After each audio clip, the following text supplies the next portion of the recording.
izin masuk sebentar ya teman-teman. Untuk teman-teman yang lain nanti disimak ya apa yang kurang dari kelompok yang presentasi dan nanti ditambahin ya teman-teman. Terima kasih. Silakan kelompok.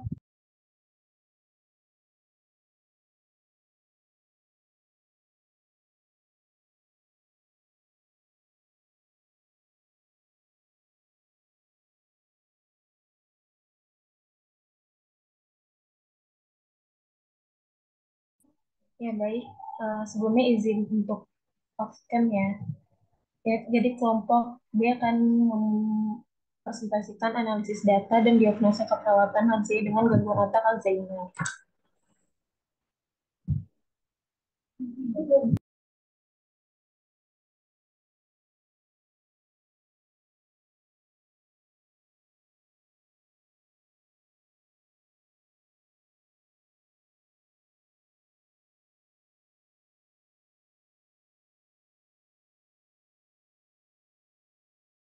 Mohon maaf ditunggu sebentar ya, ada kesalahan jaringan.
Baik, untuk anggota kelompoknya ada Kanza Amanda, Monica Samita, Nadia Rima, Ida Dalila, Nur Anjani, Nuta Resna, Tarisa, dan Winda. Selanjutnya,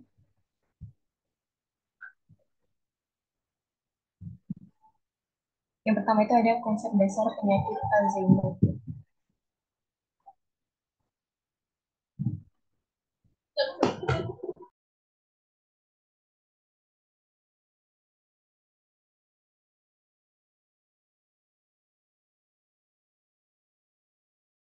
Iya, yang pertama ini ada definisi dari Alzheimer.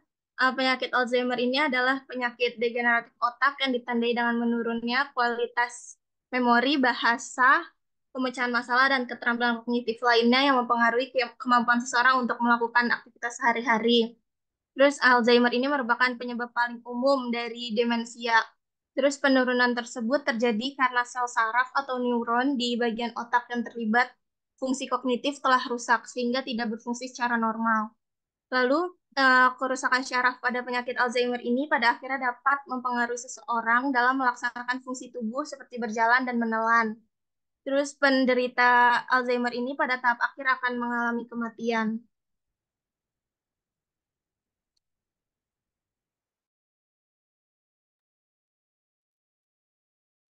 Ya, selanjutnya ada gejala klinis Alzheimer. Yang pertama itu ada kehilangan ingatan. Kehilangan ingatan ini dapat mempengaruhi aktivitas sehari-hari, seperti lupa terhadap janji. Terus yang kedua itu lupa dengan tugas-tugas yang sudah familiar dan dikerjakan sebelumnya. Kesulitan dalam melakukan pemecahan masalah. Lalu ada bermasalah untuk berbicara atau menulis. Selanjutnya sering kebingungan pada waktu atau tempat. Selanjutnya ada sulit membuat penilaian. Yang ketujuh itu ada penurunan pada kebersihan pribadi. Yang kedelapan perubahan suasana hati dan kepribadian dan cenderung menarik diri dari teman, keluarga, dan komunitas.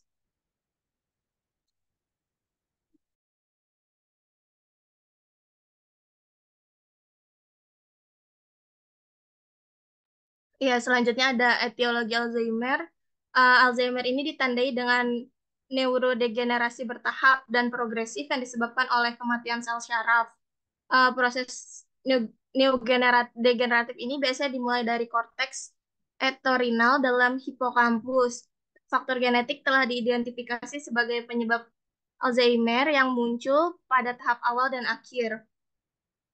Terus Alzheimer itu merupakan kondisi multifaktorial yang dikaitkan dengan banyaknya faktor resiko yang diketahui. Lalu faktor yang paling signifikan adalah usia. Dengan bertambahnya usia menjadi faktor utama, prevalensi Alzheimer meningkat sekitar 2 kali lipat setiap 5 tahun peningkatan usia dimulai dari 65 tahun.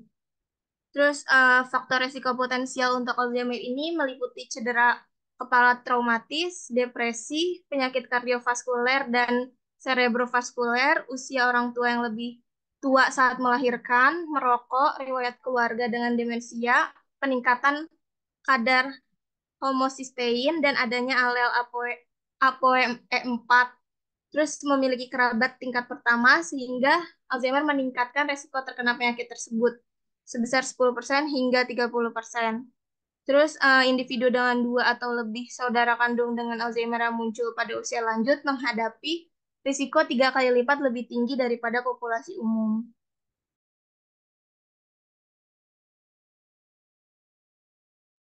Selanjutnya, ada tahap-tahap mengenai penyakit Alzheimer. Ini ada 3 tahap. Ada tahap awal, tahap menengah, dan tahap akhir. Pada tahap awal ini, seseorang masih bisa berkegiatan secara mandiri. Tapi mungkin saja seseorang dengan tahapan awal Alzheimer bisa mengalami perubahan daya ingat. Contohnya dia sering lupa menaruh barangnya, atau lupa pada sebuah kata yang sering diucapkan atau familiar, ataupun bisa melupakan barang yang sehari-hari ia pakai. Gejala yang mungkin sering terjadi itu ada sulit mengingat nama seseorang yang baru saja berkenalan, kemudian kesusahan dalam melakukan kegiatan sosial, melupakan hal yang baru saja dibaca, lupa menaruh barang, mengalami kesulitan dalam membuat rencana seperti itu. Selanjutnya untuk tahap menengah, di tahap ini itu bisa berlangsung dalam jangka waktu yang lama. Tahap ini kira-kira bisa berlangsung selama beberapa tahun. Ketika seseorang berada dalam tahap menengah, ia bisa membutuhkan perawatan yang lebih khusus karena biasanya pasien ini mengalami kebingungan, frustrasi, marah, dan bersikap di luar pemikiran manusia normal. Gejala yang mungkin dialami itu ada menjadi lupa pada kejadian-kejadian pribadi, perasaan yang bisa berubah-ubah, terus juga bisa menarik diri dari kegiatan sosial, kesulitan untuk mengatakan informasi pribadinya seperti alamat, nomor telepon, dan lain-lain. Selanjutnya, untuk tahap akhir, jadi pada tahap akhir penyakit Alzheimer ini, individu bisa kehilangan kemampuan untuk menanggapi lingkungan mereka, untuk melakukan percakapan, dan juga nanti pada akhirnya mereka bisa mengendalikan gerakan yang pada tahap ini itu mungkin saja terjadi, contohnya membutuhkan bantuan sampai 24 jam sehari dengan perawatan pribadi dalam kesehariannya. Terus juga kehilangan kesadaran akan pengalaman yang baru-baru ini terjadi, dan juga lingkungan sekitar mereka. Terus juga mengalami perubahan dalam kemampuan fisik, termasuk berjalan, duduk, sampai dengan menelan, dan mengalami kesulitan untuk berkomunikasi. Untuk pemeriksaan penunjang penyakit Alzheimer ini biasanya meliputi pemeriksaan darah lengkap, pemindaian dengan CT scan atau MRI untuk mendeteksi kelainan atau perubahan pada otak, dan juga pemeriksaan fungsi lumbal untuk mendeteksi infeksi pada otak dengan cara mengambil cairan dari sumsum tulang belakangnya. Untuk penata laksanaan Alzheimer, di sini itu yang pertama ada dengan farmakologi. Jadi Departemen Obat dan Makanan Amerika Serikat atau FDA telah menyetujui ada 6 obat untuk pengobatan Alzheimer. Yang di sini meliputi rivastigmine, galantamine, donepezil, Memantin, memantin yang dikombinasikan dengan donepezil dan takrin. Takrin sekarang dihentikan jika di Amerika Serikat.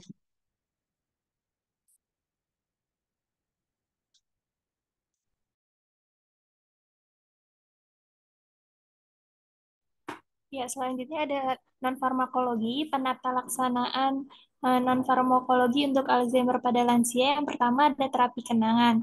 Terapi ini dilakukan dengan memunculkan ingatan tentang peristiwa masa lalu melalui alat-alat bantu seperti foto-foto, barang yang familiar dari masa lalu, musik, ataupun film. Terapi ini mendorong penderita agar berbicara mengenai kenangan masa lalunya untuk mengurangi gangguan kognitif dengan intervensi. Penerapannya dilakukan sekali dalam seminggu. Kemudian ada terapi validasi, merupakan terapi dengan metode berkomunikasi dengan penderita Alzheimer yang berfokus pada validasi kepribadian dan emosi dengan menghindari stres, rasa bosan, dan kesepian pada penderita. Next.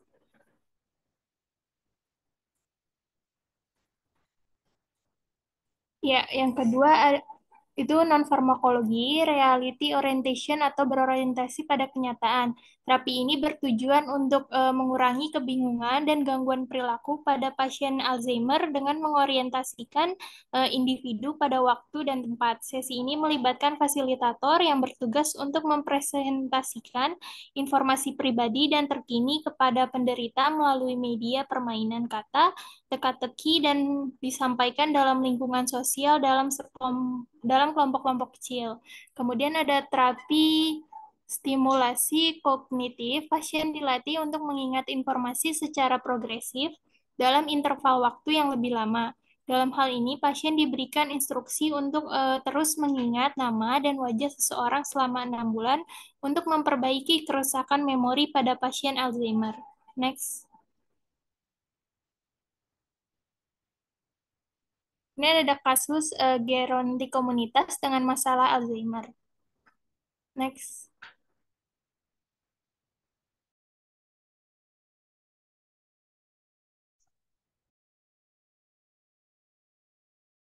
Ya. Ya, kasusnya di wilayah RT 02 Kelurahan Setia Mekar terdapat 10 lansia. Di antara 10 lansia terdapat 5 lansia laki-laki dan 5 lansia perempuan.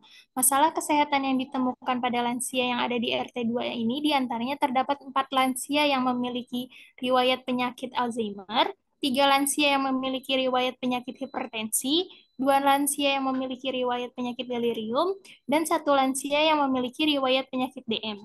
Keluarga yang memiliki lansia dengan Alzheimer mengatakan klien sering lupa dengan orang yang di sekitarnya. Bahkan orang terdekat klien pun sering lupa dan bila berpergian keluar rumah tidak tahu jalan untuk kembali pulang. Di wilayah RT 02 juga terdapat 1 lansia yang memakai alat pendengaran dan terdapat 5 lansia yang memakai tongkat untuk membantu beraktivitas dan 1 lansia menggunakan kursi roda. Saat dikaji, sebanyak 4 lansia mengeluh sering lupa, tidak mampu mengingat masa lalu, kebingungan, sulit fokus. Di wilayah RT 2, memiliki posyandu yang letaknya tidak jauh dari rumah warga, akan tetapi masih banyak lansia yang tidak mau mengecekkan kesehatannya secara rutin ke posyandu atau puskesmas yang ada di lingkungannya. Kurang sertanya kader dan keluarga dalam kegiatan pemeliharaan kesehatan membuat lansia cenderung ke puskesmas ketika mereka sakit saja.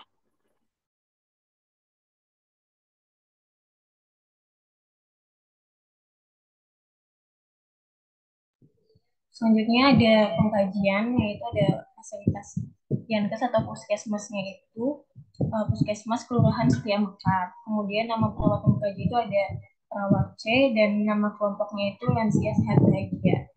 Tanggal pengkajian 11 Agustus dan alamatnya itu ada di Pekanmas RT 2 Kelurahan Setia Mekar. Selanjutnya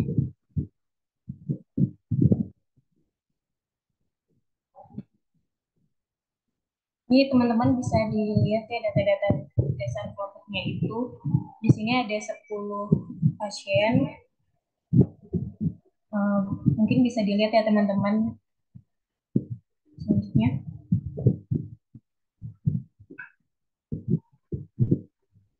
Di sini ada status kesehatan anggota kelompoknya. Yang pertama yang memiliki riwayat penyakit Alzheimer itu di sini ada 5 orang. Selanjutnya.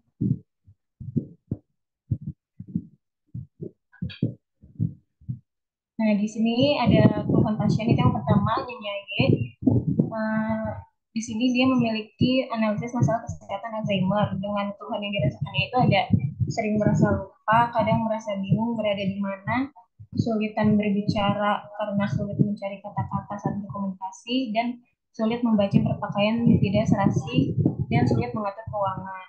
Di sini yang memiliki penyakit Alzheimer itu juga ada dari Tuan A. Dengan keluhannya itu, keluarga mengatakan klien sering lupa, sering kebingungan, sulit berkomunikasi, sulit fokus, sering berubah suasana hati, kemudian terjadi kelemahan ekstremitas atas dan bawah, sehingga membutuhkan bantuan orang lain untuk melakukan aktivitas seperti makan dan berpindah. Selanjutnya. Kemudian ada Tuan R, memiliki riwayat penyakit Alzheimer juga. Sering merasa lupa, kejadian yang dengan Tuhannya itu sering merasa lupa, kejadian yang baru terjadi, sering tersesat saat berpergian, sulit membaca, kemudian lupa dengan waktu dan lupa menaruh benda.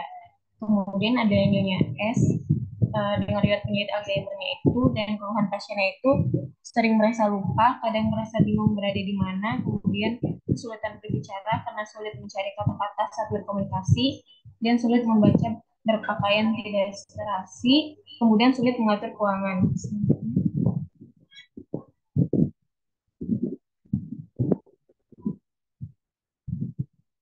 Di sini ada upaya peningkatan kesehatannya. Yang pertama itu ada dari fasilitas pelayanan kesehatan yang tersedia untuk kelompok. Di lingkungan tersebut ada posyandu atau posbindu di wilayah RT 2. Terdapat posyandu yang letaknya tidak jauh dari rumah warga. Kemudian juga ada tenaga kesehatan yang berpraktik, dan untuk status ekonominya itu ada sumbangan di wilayah RT 2 mendapatkan sumbangan sekitar 150.000 per bulan dari desa. Untuk jenis pekerjaannya itu, para penduduk di RT ini memiliki jenis pekerjaan yang lebih. Selanjutnya.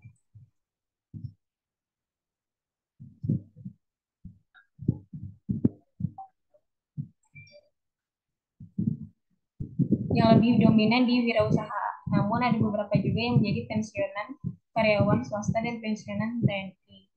Terus kemudian di puskesmasnya ini, di wilayah RT 2 terdapat puskesmas, namun letaknya cukup jauh dari rumah warga dan bisa ditempuh menggunakan kendaraan. Untuk klinik, di wilayah RT 2 ini tidak terdapat klinik, dan rumah sakit juga tidak terdapat di wilayah RT 2. Kemudian tidak ada fasilitas pelayanan kesehatan lainnya juga.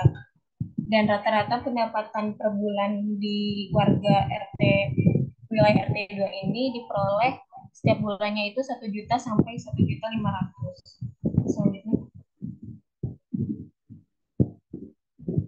Kemudian tidak ada di wilayah RT 2 ini menyediakan imunisasi dasar lengkap untuk bayi dan balita. Dan juga ada menyediakan imunisasi untuk ibu hamil. Dan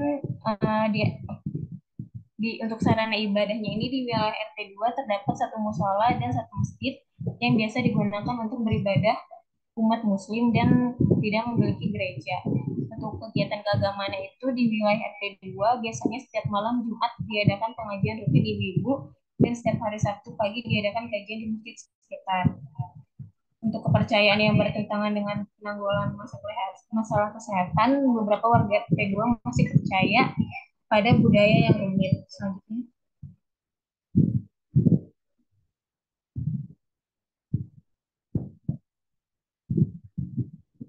Untuk vitamin tambahannya di posyandu yang ada di RT 2 ini bekerjasama dengan puskesmas sekitar untuk menyediakan vitamin tambahan.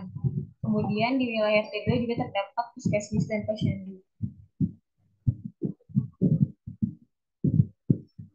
Untuk kegiatan sosialnya di wilayah RT 2 sering diadakan kerja bakti setiap hari Minggu, dan ibu-ibu di RT 2 mengadakan arisan setiap bulan. Mungkin untuk yang lainnya teman-teman bisa lihat sendiri untuk fasilitas pendidikan dan komunikasinya.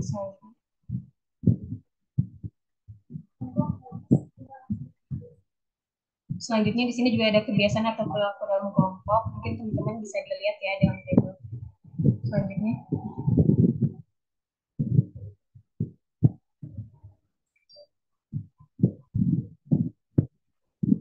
selanjutnya.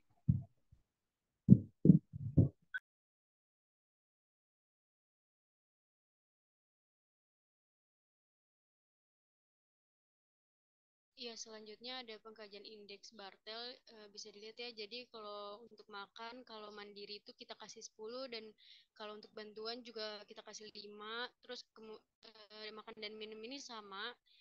Kalau untuk berpindah dari kursi roda ke tempat tidur ini, kalau mandiri kita kasih 15 dan kalau untuk bantuan ini kita kasih nilai 5 sampai 10. Kalau untuk personal toiletnya mandiri kita kasih 5, bantuan kita kasih 0. Kemudian keluar masuk toilet untuk mandirinya kita kasih 10, untuk bantuan kita kasih 5. Kalau untuk mandinya kalau bisa mandiri itu kita kasih 15, kalau untuk bantuannya itu kita kasih nilai 5. Kemudian kalau untuk jalan di permukaan datar, kalau bisa mandiri kita kasih 10, untuk bantuan kita kasih 5. Kalau untuk naik turun tangga bisa mandiri, itu kita kasih nilai 10, untuk bantuan kita kasih 5. Dan untuk mengenakan pakaian juga sama. Terus kemudian ada kontrol bowel atau BAB, itu kalau untuk mandiri kita kasih nilai 10 dan bantuan juga kita kasih nilai 5 sama juga, dan untuk BAK-nya juga sama. Dan untuk olahraga atau latihannya juga sama. Kemudian untuk rekreasi atau pemantapan waktunya juga sama. Bisa dilihat ya teman-teman. Next. Izin masuk kelompok untuk bisa dipercepat ya teman-teman, biar yang lain juga bisa kebagian waktunya. Iya, baik. Untuk di sini ada pengkajian mini mental scale-nya juga bisa dilihat ya teman-teman. Next. Next lagi. Langsung ke analisa data aja.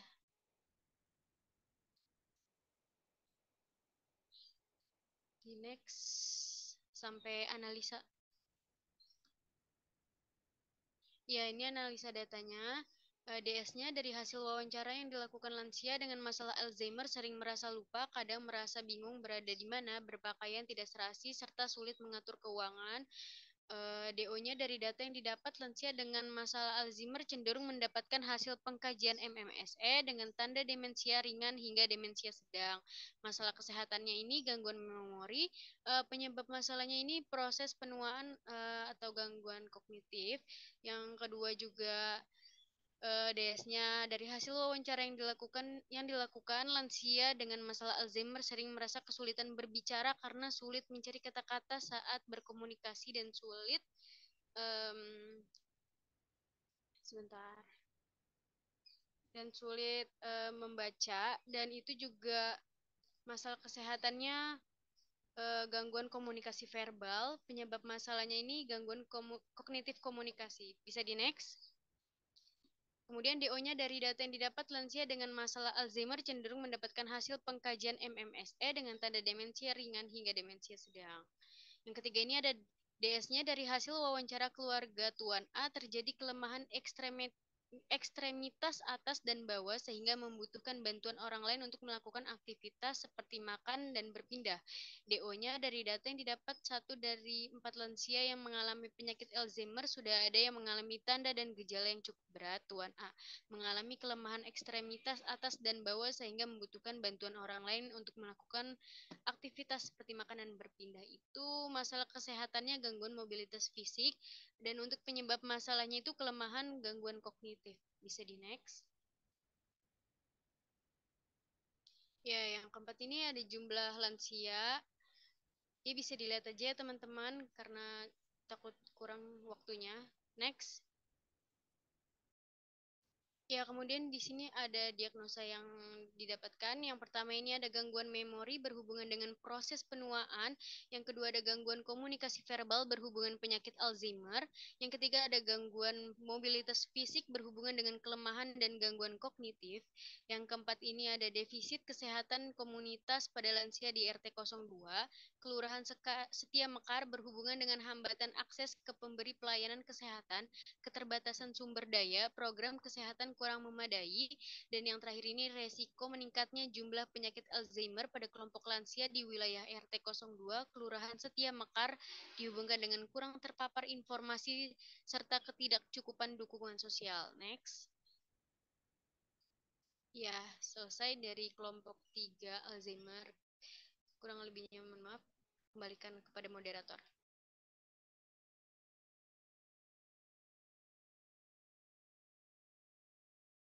Oke, baik. Terima kasih kelompok. Selanjutnya itu penyakit otak mengenai Parkinson yang akan disampaikan kelas A. Kemudian stroke, langsung stroke ya nanti disampaikan oleh kelas A juga. Terus demensia RKI dan delirium RKI. Gitu ya teman-teman. Sekarang ini dulu Parkinson sama kelas A.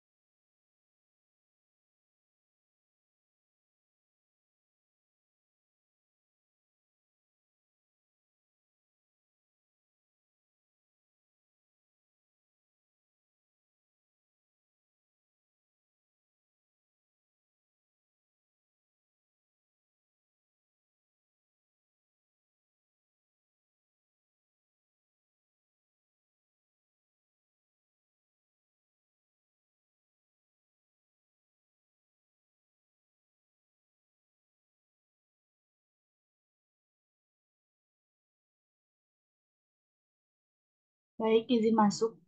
Asuhan keperawatan pada lansia dengan masalah kesehatan otak Parkinson. Next.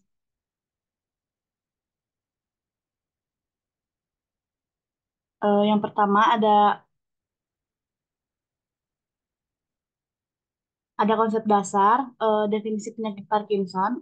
Parkinson adalah sindrom atau kumpulan gejala degeneratif saraf yang menyerang beberapa sirkuit saraf, motorik, dan non-motorik. Penyakit ini terjadi karena hilangnya sel-sel saraf di area tertentu dalam otak, termasuk substan substantia nigra. Sel saraf di substantia nigra mempunyai neurotransmitter dopamin sebagai messenger kimiawi yang berguna untuk komunikasi antar sel saraf. Next. Penyebab utama Parkinson adalah kerusakan sel saraf pada area substantia nigra di otak. Kondisi ini dapat menyebabkan penurunan produksi hormon dopamin yang berfungsi untuk mengontrol gerakan dan keseimbangan tubuh. Namun terdapat sejumlah faktor yang diduga turut meningkatkan risiko seseorang menderita Parkinson. Di antaranya itu yang pertama memiliki keluarga dengan riwayat penyakit Parkinson, yang kedua berusia di atas 60 tahun, yang ketiga pria diduga lebih beresiko mengalami Parkinson, yang keempat paparan polusi udara atau racun seperti pestisida dan herbisida, eh, yang kelima cedera kepala, yang keenam penggunaan obat-obatan yang dapat memicu Parkinson seperti obat-obat antipsikotik. Next. Selanjutnya ada tanda dan gejala. Gejala-gejala yang mungkin muncul pada tahap awal perkembangan penyakit diantaranya adalah nyeri, insomnia, depresi, dan kelelahan. Seiring dengan berkembangnya penyakit, tanda-tanda klinis lain ikut muncul pada umumnya merupakan gejala yang berkaitan dengan fungsi fisik. Terdapat tiga gejala klinis motorik yang biasanya ditemukan pada penderita penyakit Parkinson, yaitu tremor, rigiditas, bradykinesia. Dari ketiga tanda klinis tersebut, tremor merupakan tanda awal dari penyakit Parkinson yang paling mudah dikenal dan paling umum terjadi, yaitu 70-90% pada penderita penyakit Parkinson. Next. Selanjutnya ada patofisiologinya. Penyebab utama penyakit Parkinson adalah kehilangan neuron di substansi nigran yang berfungsi dalam produksi dopamin. Dopamin merupakan neurotransmitter yang mentransmisikan impuls dari substansi nigran. digram menuju ke basal ganglia. Basal ganglia merupakan bagian otak yang berperan dalam koordinasi gerakan. Basal ganglia selanjutnya akan mengirimkan impuls balik ke korteks cerebral yang kemudian mengirimkan perintah ke sumsum tulang belakang untuk diteruskan ke otot skeletal. Proses diagnosis pada penyakit Parkinson dilakukan dengan melaksanakan proses pemeriksaan fisik dan wawancara terkait riwayat pasien secara menyeluruh. Namun hingga saat ini belum ada jenis tes yang khusus untuk mengonfirmasi diagnosis penyakit Parkinson. Hal ini berhubungan dengan belum ditemukannya penanda biologi khusus yang dapat digunakan sebagai penegak diagnosis penyakit Parkinson.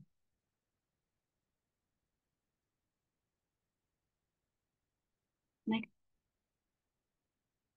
Selanjutnya ada penata laksanaan medik amantadin atau Cimeral yang dapat meningkatkan pecahan dopamin di dalam otak menggunakan mono, mono, monoamin oksidase inhibitor seperti Depreli untuk menunda serangan, ketidakmampuan dan kebutuhan terapi levodopa.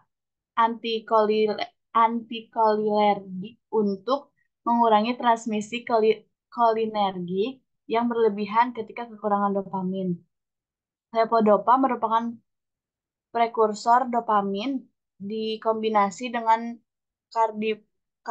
karbidopa inhibitor eh, untuk membantu pengurangan L-dopa di dalam darah dan memperbaiki otak. Eh, Bromokripin agonis dopamin yang mengaktifkan respon dopamin di dalam otak. Next.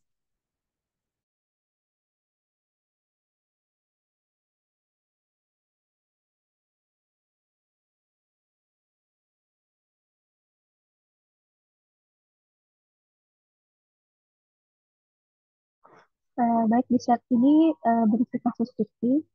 Boleh di next. Nah, di kasus ini terdapat wilayah Kelurahan Paru Panjang pada warga RT 1 yang dilakukan pengkajian terhadap kelompok pasien mengenai kesehatan. Dari data Kelurahan Paru RT 10 ini diperoleh terdapat 18 lansia, yaitu terdiri dari 11 lansia perempuan dan 7 lansia laki-laki. Dari 18 lansia ini di RT 10 itu terdapat usia 60 sampai 70 tahun sebanyak 12 lansia dan usia 70 sampai 80 tahun ini sebanyak 6 lansia. Nah, menurut dari data Kelurahan Paru Panjang pada RT 10 ini, kesehatan wilayah tersebut terdapat penyakit yang paling banyak ini diderita oleh lansia adalah 10 orang menderita Parkinson, 2 orang ini menderita diabetes mellitus, 4 orang ini menderita hipertensi, dan 2 orang ini menderita gout arthritis. Dari wilayah Kelurahan Paru Panjang RT 10 ini termasuk wilayah yang padat penduduk dengan bangunan rumah. Rata-rata bangunannya permanen, memiliki fasilitas pelayanan kesehatan, terdapat 1 posyandu dan 2 posyandu balita, 1 posyandu lansia, 1 puskesmas yang berpusat di Kecamatan Bekasi Selatan, dan memiliki 1 klinik dan 1 rumah sakit yang masing-masing fasilitasnya kesehatan terdapat tenaga kesehatan seperti dokter, perawat, bidan, juga administrasi kesehatan. Boleh di next? Izin kelompok waktunya 3 menit lagi. Nanti kalau bisa langsung ke analisis ya teman-teman.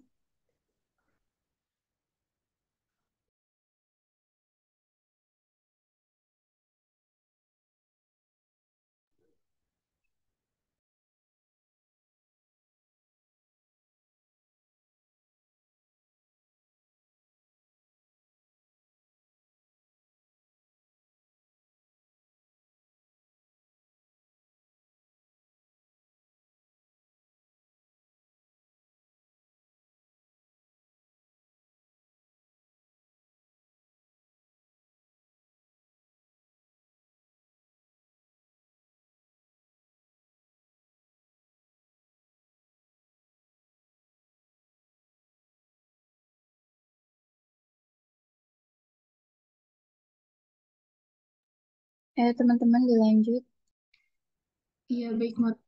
Selanjutnya di sini ada anak saat dikaji sebanyak 10 lansia mengatakan sering merasakan tremor pada bagian tangan dan kaki. Lalu beberapa awal jalan, lalu lansia mengatakan mengalami kekakuan pada bagian sendinya. Salah satu lansia yang menderita Parkinson mengatakan kesulitan berdiri dan aktivitas sehari-hari selalu dibantu oleh keluarga. Untuk masalah komunitasnya,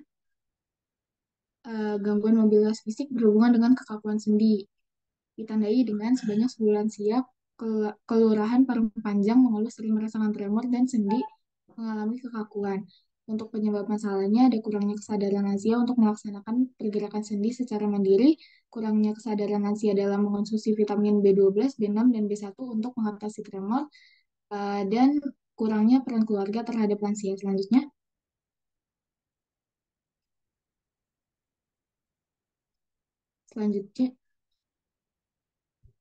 Selanjutnya untuk data objektifnya pada wilayah Kelurahan Parung Panjang RT 10 terdapat 18 lansia terdiri dari 11 lansia perempuan dan 7 lansia laki-laki. Dari 18 lansia usianya 60 sampai 70 tahun sebanyak 12 lansia dan usia 70 sampai 80 tahun sebanyak 6 lansia. Ini data objektifnya bisa dilihat ya teman-teman.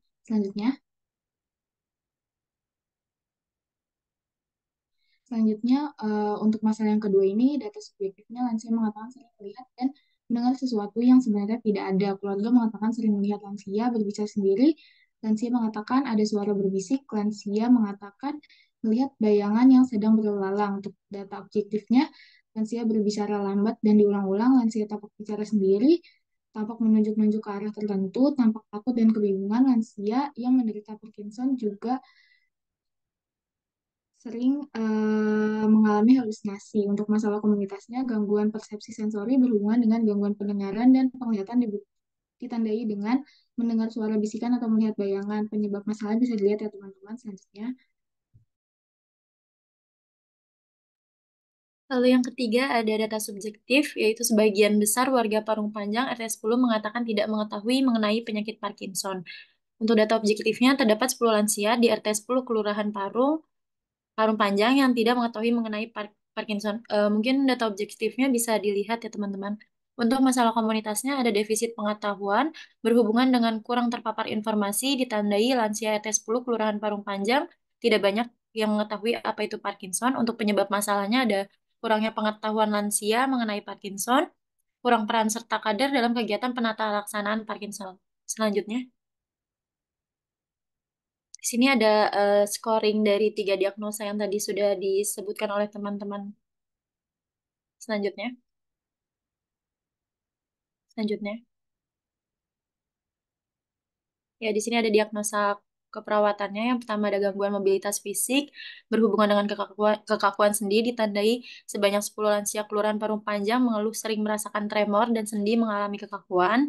Lalu yang kedua gangguan persepsi sensori berhubungan dengan gangguan pendengaran dan penglihatan ditandai dengan mendengar suara bisikan atau melihat bayangan. Dan diagnosa yang ketiga yang kelompok ambil itu defisit pengetahuan berhubungan dengan kurang terpapar informasi ditandai lansia RT 10 Kelurahan Parung Panjang tidak banyak yang mengetahui apa itu Parkinson. Selanjutnya, mungkin sekian dari kelompok, kami serahkan ke moderator. Terima kasih. Baik, selanjutnya penyakit mengenai stroke akan disampaikan oleh kelas A. Waktunya 8 menit ya teman-teman, yang disampaikan inti-intinya aja.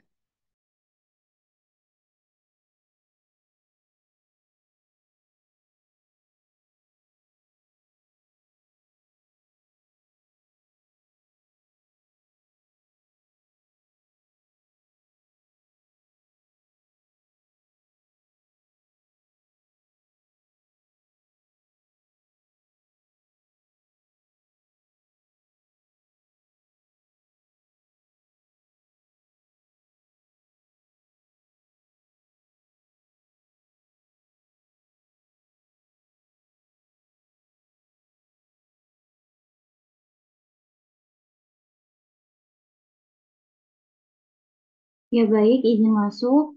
Di sini ada definisi stroke. Stroke merupakan hasil penyumbatan yang tiba-tiba terjadi yang disebabkan oleh penggumpalan, pendarahan, atau penyempitan pada pembuluh darah arteri, sehingga menutup aliran darah ke bagian otak di mana darah merupakan pembawa oksigen dan zat-zat makanan ke jaringan otak sehingga sel-sel otak mengalami kematian.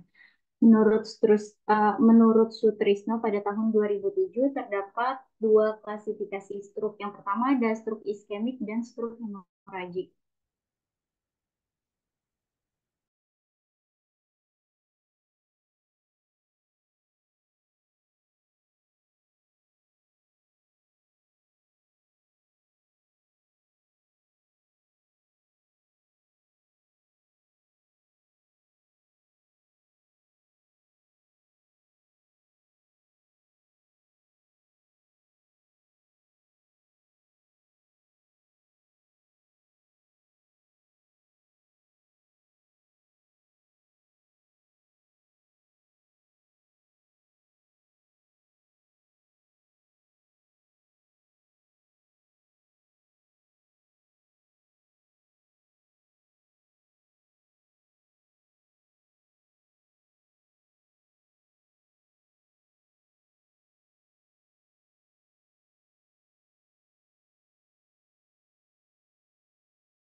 Teman-teman bisa digantiin aja sama teman-teman yang lain.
Ya, izin melanjutkan. Selanjutnya ada klasifikasi stroke.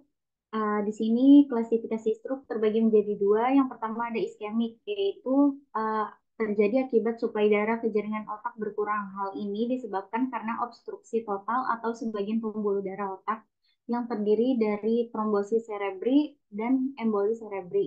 Yang kedua ada stroke hemoragik, terjadi karena pendarahan atau pecahnya pembuluh darah otak sehingga menghambat aliran darah yang normal dan darah merembes ke dalam suatu daerah di otak dan kemudian merusaknya. Bisa di next.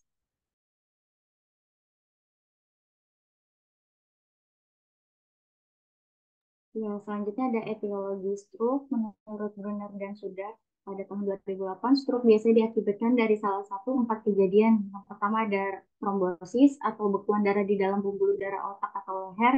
Dua, emboli cerebral, bekuan darah atau material lainnya dibawa ke otak dari bagian tubuh lainnya. Yang ketiga ada iskemi atau penurunan aliran darah ke area otak. Dan yang terakhir ada hemorrhagic cerebral atau pecahnya pembuluh darah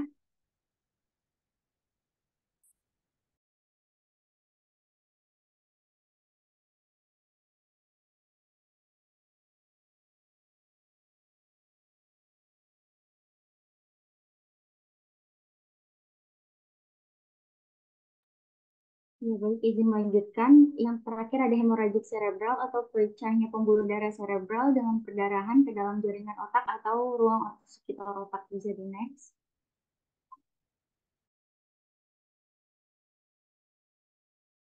Selanjutnya ada faktor risiko stroke.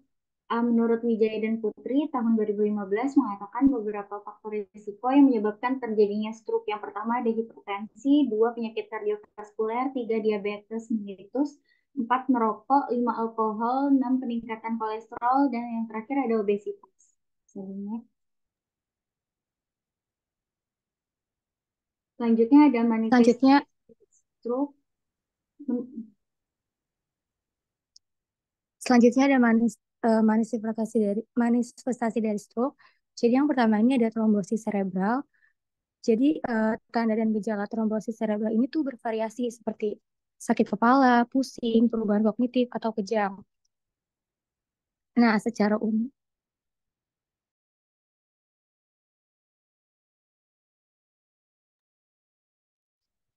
Nah, yang kedua ini ada emboli cerebral. Jadi tanda gejalanya ini hemiparese atau hemiplegia, yaitu kelemahan anggota gerak yang secara tiba-tiba dengan atau tanpa afasia atau kehilangan kesadaran pada pasien dengan pemberat seperti penyakit jantung dan pulmonal.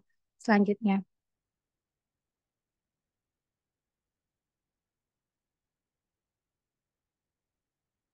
Selanjutnya ini ada iskemia cerebral. Jadi ini tuh terjadi karena penyumbatan ateroma pada arteri yang menyuplai darah ke otak.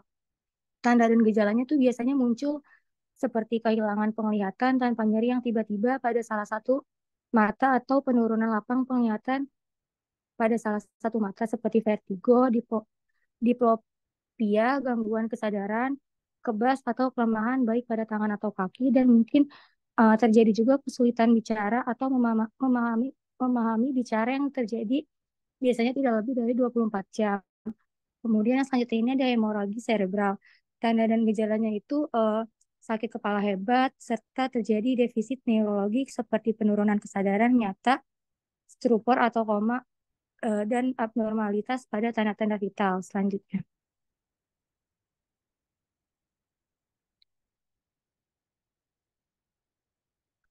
Next. Ya, jadi di sini ada penata laksanaan stroke. Jadi penata laksanaan medis stroke itu biasanya mencakup rehabilitasi fisik, pengaturan diet, dan obat-obatan untuk mengurangi faktor resiko, pembedahan, dan tindakan perawatan untuk membantu pasien beradaptasi dengan defisit.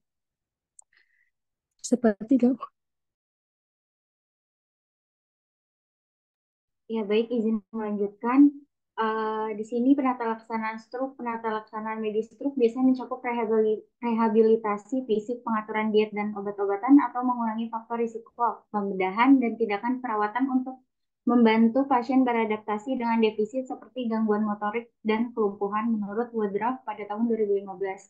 Nah, di sini terdapat beberapa terapi obat untuk penata laksanaan stroke. Yang pertama ada trombolitik, dua ada aspirin dan clopidogrel, tiga ada benzodiazepin, empat ada antikonvulsan, lima ada stool softeners, enam ada antihipertensif dan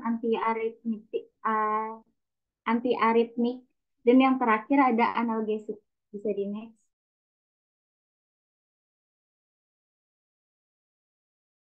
Ya, selanjutnya di sini ada kasusnya. Ya, di Panti Bria Werda, Surabaya terdapat 15 orang lansia.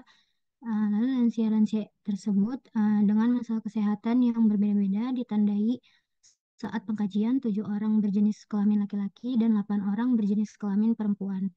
2 orang laki-laki ini berumur 60 tahun, 3 orang laki-laki berumur 67 tahun, dan 2 orang laki-laki berumur 76 tahun. Sedangkan untuk perempuan, 2 orang berumur 60 tahun, 2 orang berumur 62 tahun, dan 2 orang perempuan berumur 70 tahun. Dengan beragama 9 orang Islam, 3 orang beragama Kristen, dan 3 orang Buddha Hindu. Setelah diwawancarai, diketahui bahwa kelompok lansia ini dengan berpendidikan terakhir 10 orang SMA, 3 orang SMP, 1 orang SD, dan 1 orang tidak bersekolah. Lalu beberapa lansia tidak bekerja sebanyak 5 orang, sebagai PNS 2 orang, dan sebagai wira swasta 8 orang. Next. Nah, didapatkan 5 lansia memiliki masalah gangguan kesehatan stroke dengan gerakan terbatas, 2 orang lansia terdapat stroke berat dan berbicara pelok, dan 3 lansia terdapat stroke ringan namun masih dapat melakukan aktivitas ringan. 3 lansia lainnya memiliki masalah kesehatan hipertensi sehingga sering mengeluh pusing, nyeri tekan kepala, dan suka marah-marah. 2 lansia memiliki masalah diabetes mellitus. Terdapat 6 lansia yang masih sering berolahraga dan 9 lansia yang jarang berolahraga. Lalu Ketua Panti mengatakan bahwa beberapa lansia memiliki pengetahuan kurang mengenai penyakit yang dideritanya. Sejumlah 10 lansia menderita stroke, mulai dari yang ringan hingga berat. Lansia tersebut mengatakan sering merasakan kesemutan pada malam hari ataupun sehabis melakukan aktivitas, serta merasakan sulit mengangkat barang-barang ringan, apalagi saat menopang badan dari tidur ke duduk. Dan tubuh terasa cepat lelah. 2 lansia yang mengalami stroke berat, keluarganya itu mengatakan aktivitas sehari-harinya selalu dibantu. Lalu lansia tersebut sulit berbicara, ditandai lansia berbicara pelo dan sulit bergerak karena otot pada ekstremitasnya sudah semakin melemah. Next. Nah, setelah dikaji, sebanyak 8 lansia mengatakan sering merasakan sulit mengangkat barang-barang ringan, apalagi saat menopang badan dari tidur ke duduk, dan tubuh terasa cepat lelah. Dalam program kegiatan yang dibuat Dinas Kesehatan yang dibantu oleh Puskesmas mengenai program pengecekan kesehatan tiap bulannya.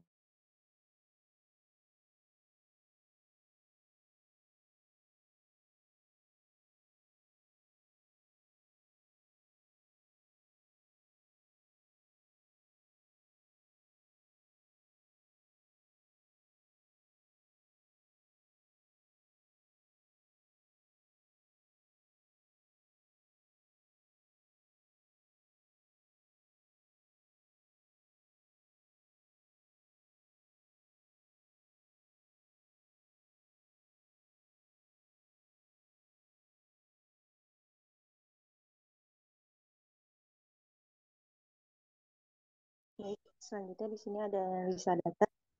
Didapatkan data subjektif beberapa lansia mengatakan bagian tubuh tertentu melemah dan serasa mati rasa sehingga sulit melakukan aktivitas. Lalu lansia lainnya juga menderita stroke berat.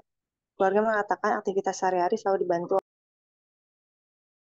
Setelah dikaji, sebanyak 8 lansia mengatakan sering merasakan sulit mengangkat barang-barang ringan, apalagi saat menopang badan dari tidur ke duduk dan tubuh terasa cepat lelah. Data subjektif lainnya, beberapa lansia juga merasakan kesemutan pada malam hari ataupun sehabis melakukan aktivitas. Terdapat data objektif di sini bisa dibaca tadi sudah terdapat di kasus, di mana didapatkan masalah komunitasnya yaitu gangguan mobilitas fisik berhubungan dengan penurunan kekuatan otot, ditandai dengan lansia mengalami stroke, mengatakan bagian tubuh tertentu melemah dan sering merasakan sulit mengangkat barang-barang ringan, ditandai dengan masalah diagnosanya dengan nomor diagnosa 0054. Lalu ada etiologi juga di sini, ada kurangnya kesadaran lansia untuk melatih gerak ringan agar kekuatan otot tidak mengalami penurunan secara drastis. Lalu kurangnya peran keluarga terhadap lansia pada makanan yang baik yang sebaiknya dikonsumsi maupun latih gerak ringan. Boleh di next.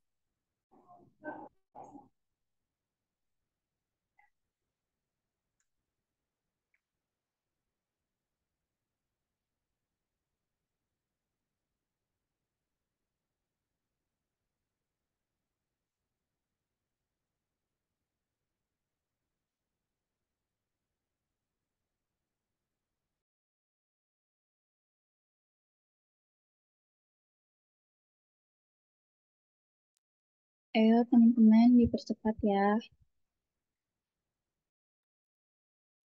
Izin selanjutnya di sini ada masalah kedua. Didapatkan data subjektifnya itu beberapa dari keluarga mengatakan bahwa lansia menderita stroke berat, aktivitasnya selalu dibantu karena kesulitan berbicara. Data subjektif lainnya setelah dikaji ada 2 lansia mengalami gangguan berkomunikasi sehingga bicara tidak nyambung atau berbicara pelok. Didapatkan data objektifnya terlihat sulit berbicara, lansia juga berbicara tidak nyambung. Di sini keadaan umumnya juga lemah, lansia tampak sulit mengungkapkan kata-kata. Didapatkan masalahnya itu gangguan komunikasi verbal berhubungan dengan gangguan neuromuskular, ditandai dengan lansia tampak kesulitan bicara dan sering berbicara tidak nyambung dengan nomor diagnosa D0119. Didapatkan juga etiologinya ini adanya gangguan neuromuskular, lalu kurangnya kesadaran lansia akan permasalahan stroke yang dipicu oleh gaya hidup yang kurang sehat.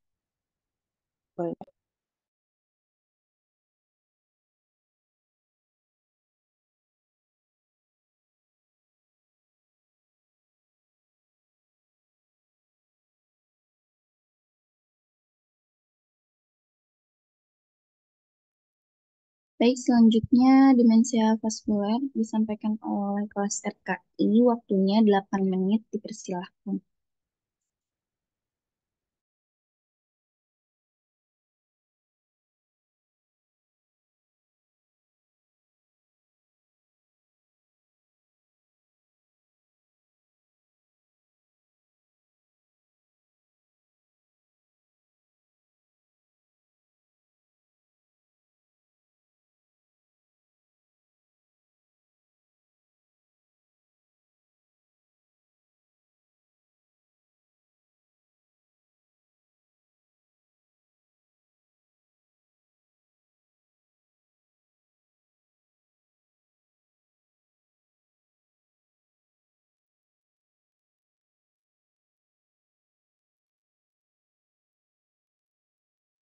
Ya, di sini ada konsep dasar demensia. Di sini ada pengertian demensia. Demensia adalah kondisi yang umumnya terjadi pada pria maupun wanita lansia. Resikonya pun akan lebih tinggi pada usia 85 tahun. Namun faktor genetik juga cukup berperan sebagai salah satu faktor resiko terjadinya demensia. Demensia adalah sindrom yang dapat disebabkan oleh sejumlah penyakit yang seiring waktu menghancurkan sel-sel saraf yang merusak otak, yang biasanya menyebabkan penurunan fungsi kognitif, yaitu kemampuan untuk memproses pikiran di luar apa yang mungkin diharapkan dari konsekuensi umum penuaan biologi.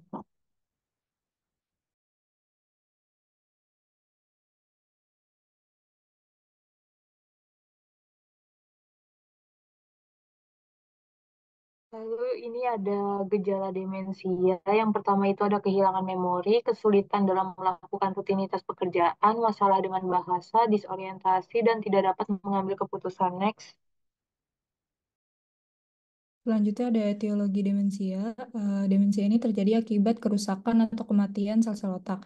Faktornya ini yang pertama itu ada penyakit degeneratif seperti Alzheimer, penyakit badan Wip atau Parkinson. Terus yang kedua ada gangguan psikiatri dan neurologi seperti depresi, delirium, sindrom amnestik, hidrosefalus. Terus yang ketiga ada metabolik atau kegagalan organ, tapi tidak semua ya. Ketika ada kegagalan organ, contohnya ini kayak pada pasien ginjal kronis yang dimana kondisi tersebut terjadi penumpukan zat beracun dalam darah.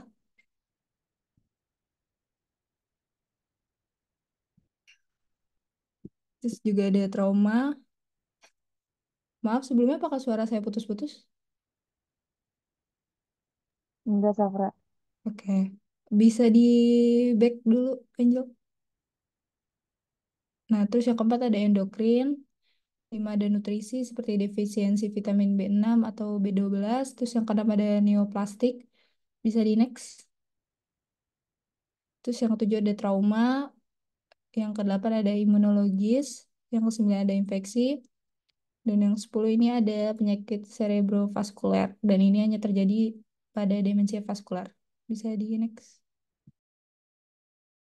Ya, selanjutnya ada faktor resikonya. Yang pertama ini ada usia, faktor genetik, penyakit kardiovaskuler, gaya hidup, gangguan tidur, pendidikan dan aktivitas kognitif, trauma kepala, depresi dan isolasi sosial, terakhir obesitas. Next.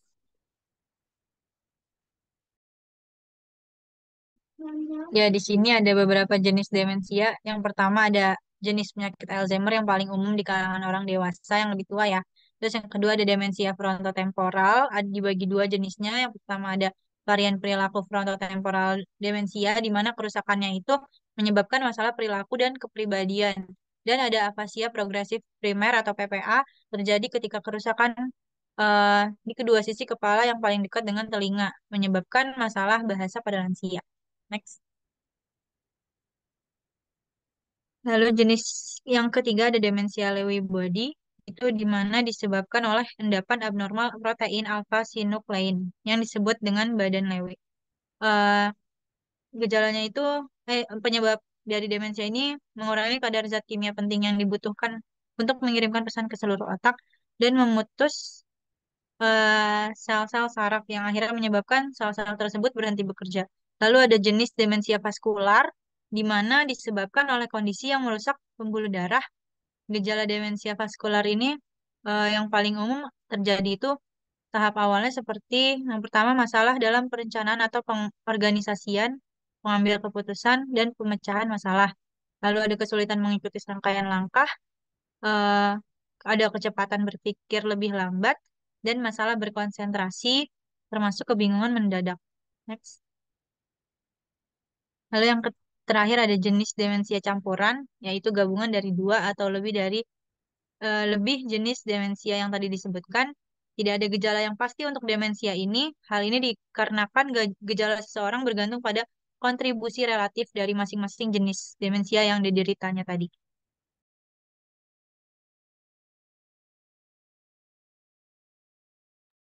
Lalu ada tingkatan demensia. Yang pertama, demensia dengan kondisi baik, eh, di mana eh, skornya itu masih lebih dari 34, yang artinya lansia dalam kondisi ini masih mempunyai daya ingat yang tinggi.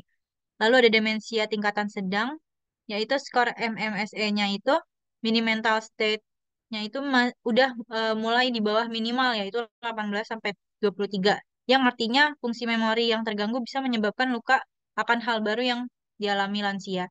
Lalu demensia yang tingkatan terakhir yaitu demensia buruk, eh, memiliki skor di bawah 17.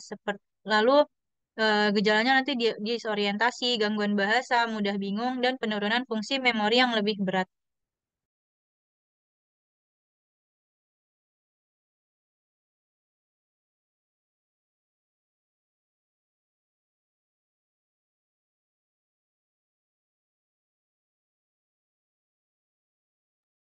Iya, Selanjutnya selanjutnya ada pencegahan demensia yang dapat kita lakukan. Di antaranya itu yang pertama rutin berolahraga, meningkatkan asupan vitamin D, jaga otak selalu aktif, hindari konsumsi alkohol, dan cukup beristirahat. Next.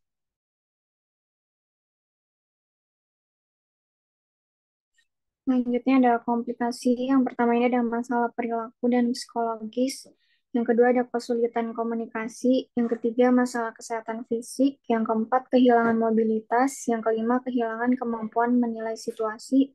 Keenam disfagia. Ketujuh inkontinensia. Kedelapan penyalahgunaan dan pengabaian. Dan kesembilan kematian dini. Next. Ya, selanjutnya ada penata laksanaan. Di sini dibagi dua ya, non farmakologis sama farmakologis.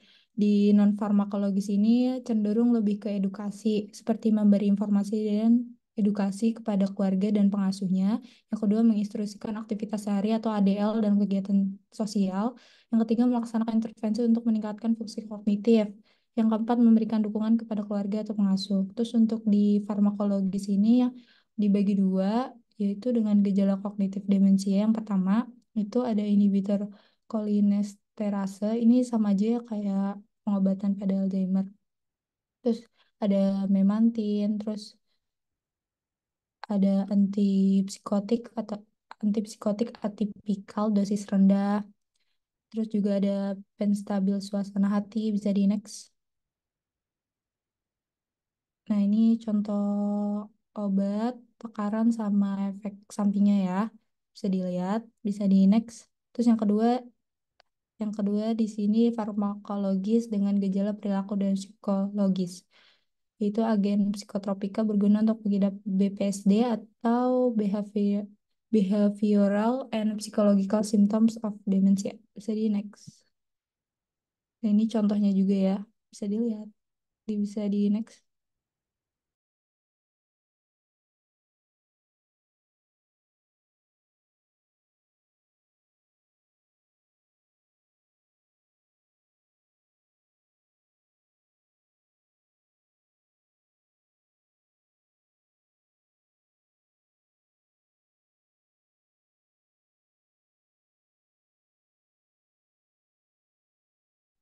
Ya, selanjutnya yaitu ada kasus fiktif. Berdasarkan hasil dari pengkajian kelompok di wilayah RT 3 di Kelurahan Bubulak, terdapat 5 lansia yang terdiri dari 3 lansia laki-laki dan 2 lansia perempuan. Nah, masalah yang ditemukan pada lansia di wilayah RT 3 ini yaitu masalah demensia termasuk pada ke 5 lansia tersebut. Wilayah RT 3 ini termasuk wilayah yang tidak terlalu padat penduduk, namun bangunan rumahnya permanen. Dengan akses jalan yang lumayan besar, namun hanya cukup akses kendaraan roda 4. Setiap jalan yang ada di wilayah RT 3 ini terdiri dari 4 rumah penduduk dan memiliki tempat khusus pembuangan limbah sampah dan pengolahan limbah sampah. Selain itu, terdapat fasilitas ibadah seperti masjid, fasilitas kesehatan yaitu posyandu untuk balita dan lansia, dan fasilitas rekreasi berupa lapangan. Saluran pembuangan airnya tertata rapi dan baik sehingga tidak terlihat kumuh. Letak pusat pelayanan kesehatan di RT 3 juga sangat strategis dengan rumah warga. Lalu ada puskesmas itu gede juga dan beberapa klinik dokter di wilayah tersebut. Beberapa lansia di daerah RT 3 memiliki masalah kesehatan yang sudah diarahkan untuk rutin kontrol ke pelayanan kesehatan terdekat. Namun hanya sebagian saja yang bisa mengikuti arahan tersebut. Next slide.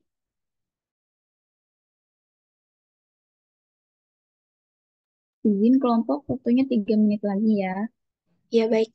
Selanjutnya yaitu pengkajian perawatan. Bisa dilihat saja teman-teman ya. Next slide. Ya, berikut adalah data dasar kelompok. Terdiri dari 3 lansia laki-laki dan 2 lansia perempuan. Rata-rata pendidikannya yaitu SMA dan S1 dengan agama mayoritas Islam, dengan suku mayoritas Sunda, dengan keadaan umumnya mayoritas Kompost Mentis. Next slide. Berikut adalah status kesehatan anggota kelompok. Berikut adalah hasil dari TTV-nya, status gizi bisa dilihat saja dengan mayoritas riwayat penyakitnya yaitu demensia, dan mayoritas tidak menggunakan alat bantu, namun ada 2 orang yang menggunakan alat bantu seperti tongkat. Dengan mayoritas pola kegiatannya yaitu olahraga, dengan hasil itu kebanyakan yang tidak pernah ataupun jarang. Dengan pola tidur mayoritas 8 jam. Lalu keterangannya yaitu pasien mengatakan sulit tidur dan mayoritas keterangan lainnya pun sama. Selanjutnya yaitu ada analisa masalah kesehatan dengan mayoritas penurunan fungsi daya ingat dan kognitif. Next slide. Ya, ini lanjutannya ya teman-teman, bisa dilihat saja. Next slide. Ya, selanjutnya dilanjutkan oleh teman saya. Ya, selanjutnya upaya peningkatan kesehatan di sini bisa dilihat ya teman-teman, seperti posyandu ada, tenaga kesehatan yang praktik juga ada, puskesmas ada, sumbangan ya selanjutnya ya jenis pekerjaannya juga ada, lansia juga beberapa ada yang bekerja seperti berdagang ya, rata-rata pendapatannya sekitar 1 sampai 4 juta. Next slide. Ini klinik juga ada di wilayah RT 3, rumah sakit juga ada. Next slide. Ini ada pelayanan kesehatan yang tersedia untuk kelompok ya, yang deteksi dini, penyakit degeneratif itu ada, makanan tambahan ada, vitamin, pelayanan kesehatan juga ada. Untuk status sosial budayanya, sarana ibadah ada, kegiatan keagamaan juga ada, dilaksanakan seminggu sekali. Kepercayaan yang bertentangan di sini tidak ada. Kegiatan sosialnya juga ada seperti kerja bakti setiap akhir bulan. Next slide. Ini fasilitas pendidikannya juga ada. Untuk komunikasi, alat komunikasi yang digunakan dalam sehari-hari seperti telepon itu ada, dan handphone, efektivitas proses komunikasi antar anggota dalam kelompok juga ada. Next slide. Ini kondisi lingkungan sekitar tempat tinggalnya seperti sumber air bersih itu ada, dapur umum tidak ada, tempat pembuangan sampah, sarana MCK, dan sarana pembuangan limbah itu ada. Sarana pembuangan limbah seperti selokan ya, dan yang fasilitas rekreasi yang tersedia di daerah itu seperti taman dan pantai tidak ada, sarana olahraga ada. Next slide. Dan terakhir kebiasaan perilaku kelompok itu ada seperti pemeliharaan kebersihan diri, pengelolaan makanan bersih dan sehat juga ada. Next slide. Ya baik, dari data tersebut bisa ditarik analisa datanya ya. Untuk data subjektifnya rata-rata mengatakan hanya mandi 1 kali sehari, jarang mengunting kuku, oke, jarang merawat diri. Objektifnya itu bau, terus gigi tampak kotor dan kuning, matanya banyak sekret. Maka dari data subjektif dan objektif tersebut dapat ditarik masalah keperawatannya defisit perawatan diri berkaitan dengan gangguan neuromuskular ditandai dengan pasien menolak melakukan perawatan diri. Next. Kalau yang kedua ini, rata-rata pasien mengatakan sering lupa tentang hal yang baru dilakukannya, eh, sulit untuk mengingat tanggal, bulan, dan tahun. Lalu objektifnya ada beberapa lansia tanpa kesulitan mengingat tanggal, bulan, dan tahun saat melakukan wawancara.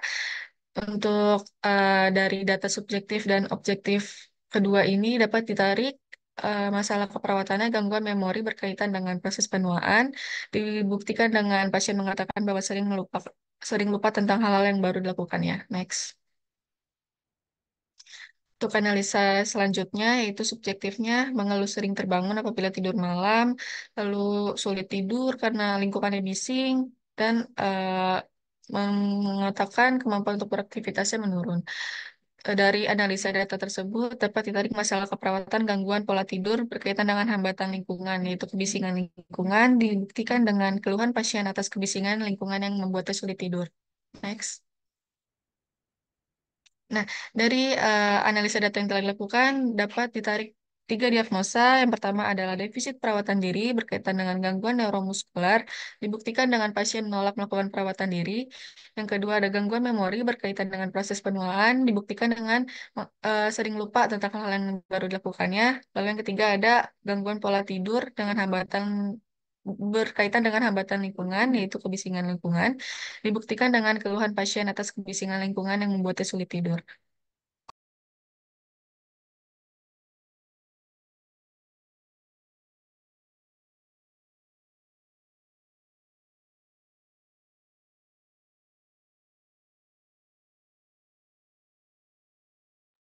Selanjutnya delirium yang akan disampaikan oleh RKI. Waktunya 8 menit ya.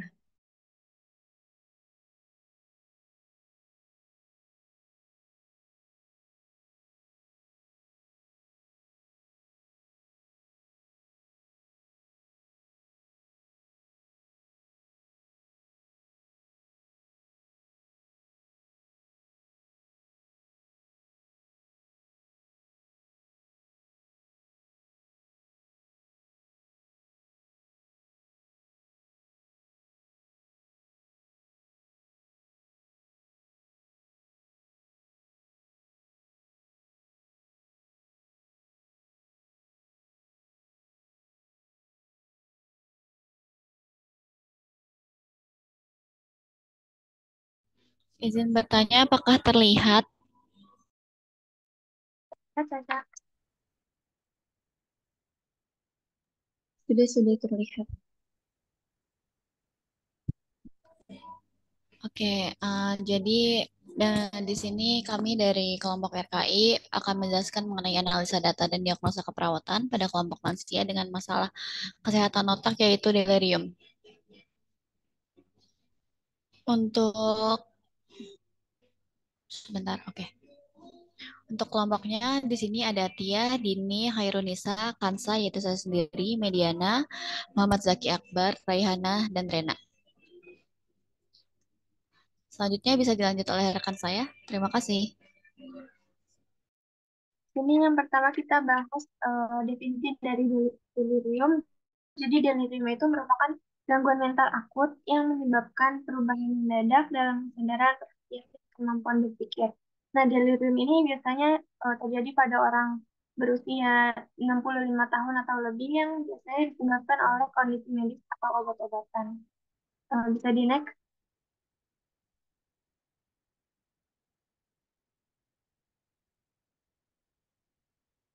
Bisa di next? Ya, sebentar ya. Ya.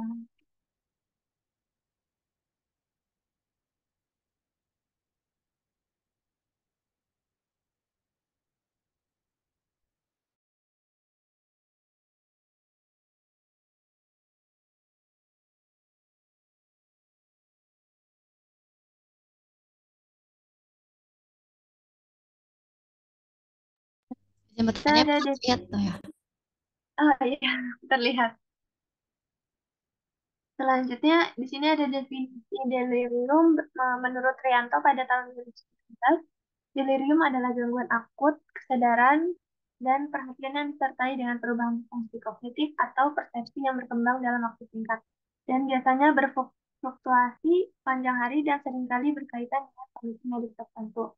Nah, delirium ini juga sering disamakan dengan kebingungan akut yang ditandai oleh kegelisahan, peningkatan aktivitas mental, terus dan juga kewaspadaan berlebih.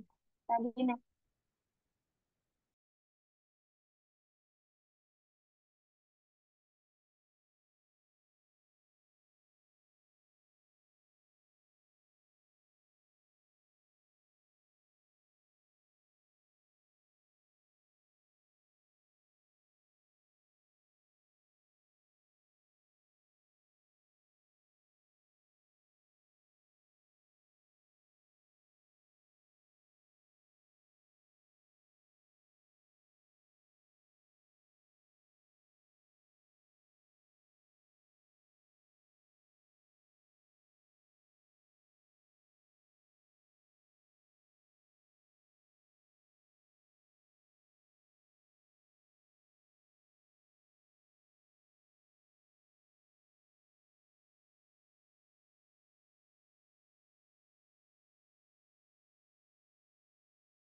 Izin kelompok, apakah ada masalah?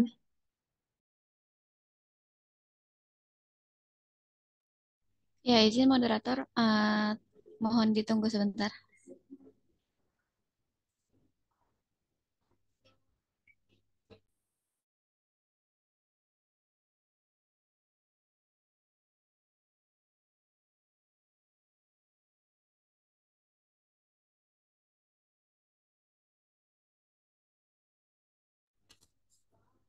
Ya, oke. Untuk selanjutnya yaitu mengenai etiologi dari delirium.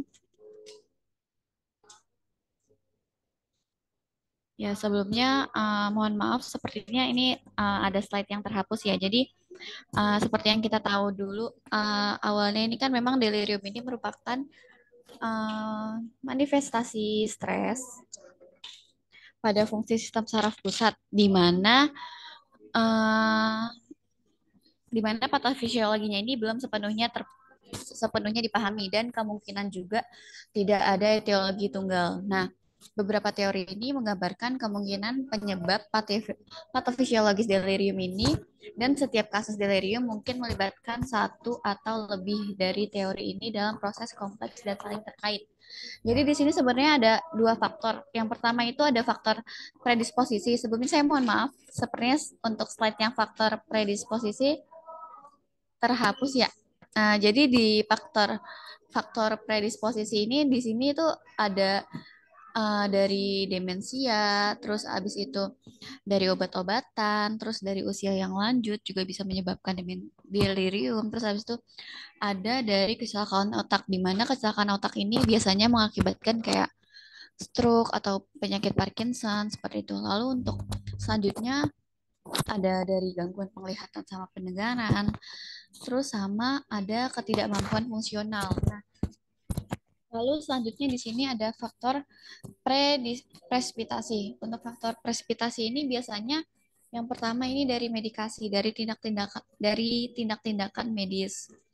Terus selanjutnya juga dari penyakit. Penyakitnya seperti apa? Penyakitnya ini biasanya kayak infeksi metabolik, terus habis itu kelainan struktur sistem saraf pusat, terus adanya perubahan lingkungan maupun penurunan rangsang sensori seperti itu.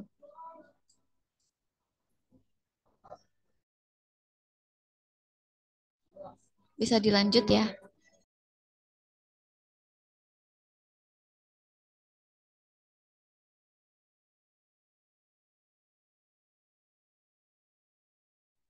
Sekarang kini kita masuk ke manifestasi klinis delirium next.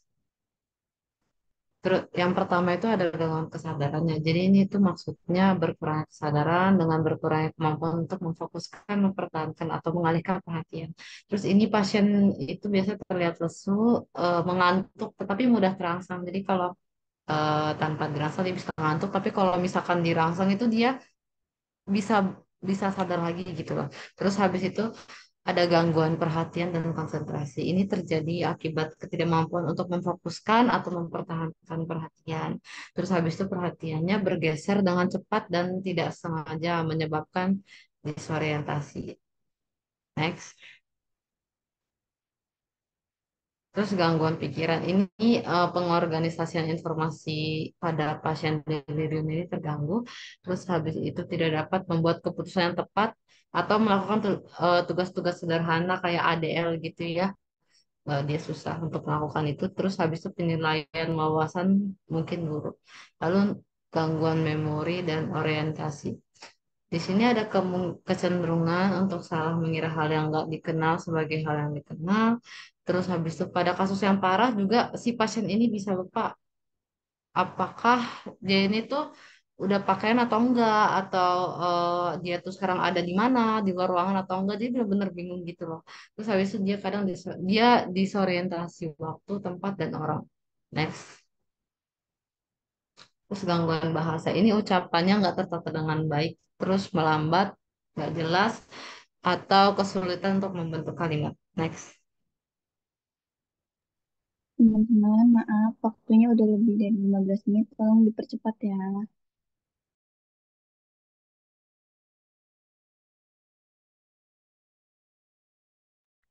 Selanjutnya itu penata laksanaan, boleh di next. Yang pertama ada manajemen medis. Di sini yang pertama itu ada cairan dan nutrisi. Cairan dan nutrisi diberikan dengan hati-hati karena pasien mungkin tidak mau atau secara fisik tidak mampu mempertahankan asupan yang seimbang. Selanjutnya itu teknik reorientasi. Itu seperti teknik untuk mengingat seperti kalender, jam, foto keluarga yang dapat membantu. Selanjutnya itu terapi suportif, yaitu menyediakan lingkungan yang stabil, tenang, dan pencahayaan yang baik. Serta depresi sensorik juga harus diperhatikan apabila pasien menggunakan kacamata atau alat bantu dengar. Boleh di next. Selanjutnya itu terapi farmakologis. Delirium itu bisa menyebabkan cedera pada pasien atau orang lain yang harus ditangani dengan obat-obatan. Pertama itu ada antipsikotik.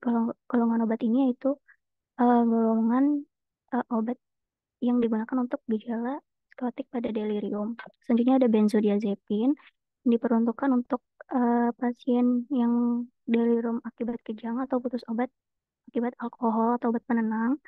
Selanjutnya ada vitamin yang diberikan itu tiamin dan vitamin B12.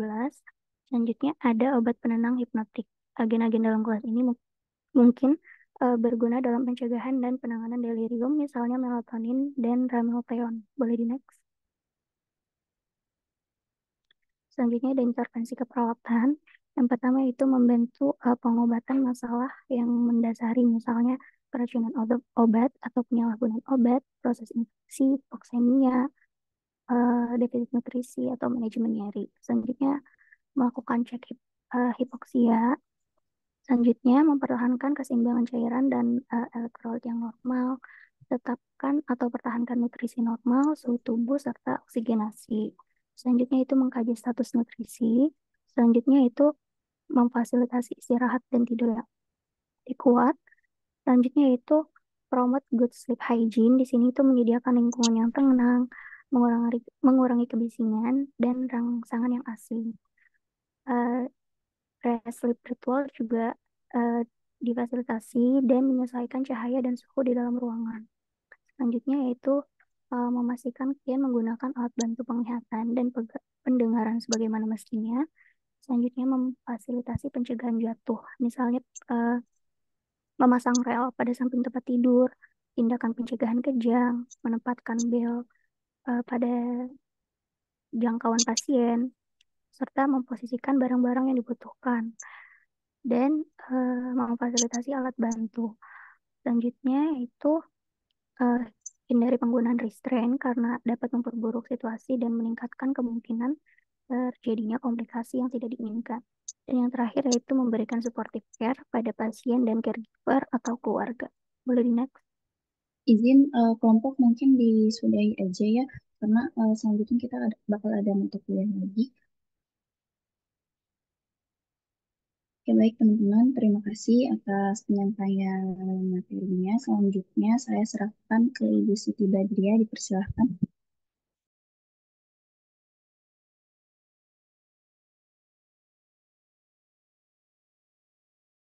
Oke. Tadi kelompok dari ini sudah ya? Sudah semua ya? Izin Ibu, sudah Ibu. Sudah. Dari kelompok yang sama, ada komentar nggak? Tadi kan ada yang, pasti ada dua lagi kan yang stroke, ada dua lagi yang delirium gitu kan, dua lagi yang Parkinson. Ada yang tidak sama nggak dengan yang disampaikan? Atau ada yang malah lebih lengkap gitu? Ada yang beda nggak? Misalnya dalam perumusan diagnosa, ini kan mata kuliahnya apa tuh? Gerontik? Gerontik apa? Nama mata kuliahnya apa? Izin Ibu, untuk yang sekarang itu gerontik komunitas. Oke, gerontik komunitas. Tadi saya masih melihat ada beberapa diagnosa yang sifatnya individu. Tetapi di dalam pengkajian kan sudah kelihatannya kelompok ya. Ada yang misalnya sekian orang gitu kan, lebih dari satu gitu kan. Tapi ada beberapa juga yang dilihat kok diagnosanya masih terkesan itu diagnosa individu. Kira-kira ada yang beda nggak? Maksudnya ada yang berkomentar nggak? Oh, saya beda dengan kelompok yang tayang misalnya. Silahkan.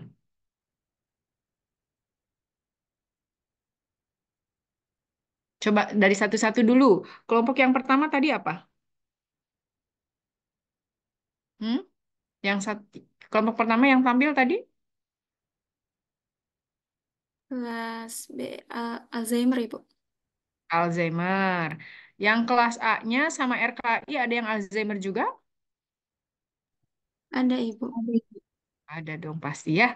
Ada yang sama atau ada yang beda? Kan nggak mungkin sama semua ya.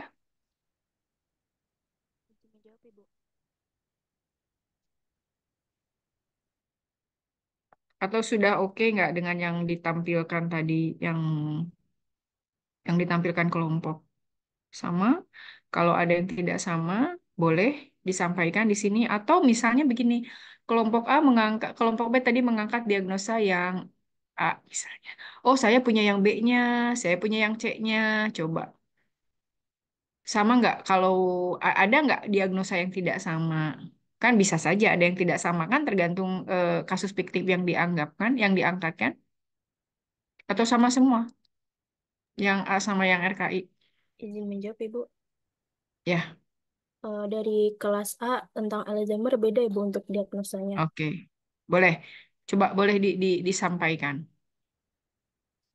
Perlu share screen atau tidak, Ibu? Ya, share screen. Coba share Ya, boleh screen. dibantu, teman-teman. Mm-mm.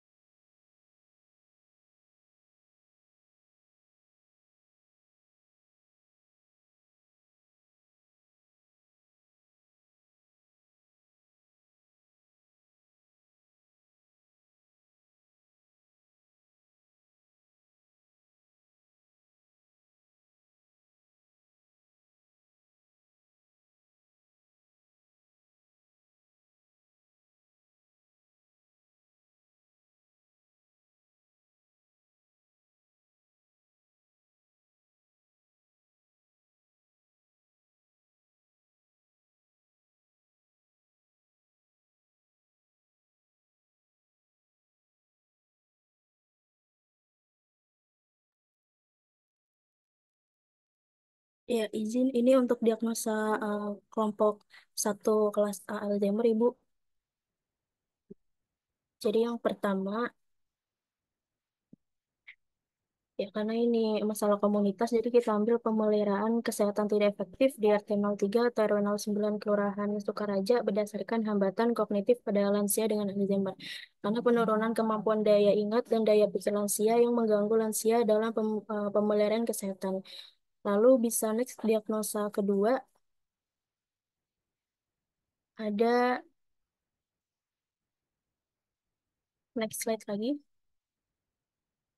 Ya, diagnosa kedua kita ambil manajemen kesehatan tidak efektif di RT 03, RW 09 Kelurahan Sukaraja berdasarkan kurang terpapar informasi karena di wilayah tersebut belum ada pendidikan kesehatan terkait Alzheimer dan keluarga tidak mengetahui bagaimana cara merawat orang tua mereka agar fungsi mengingatnya dapat kembali membaik. Bisa di next slide, diagnosa ketiga.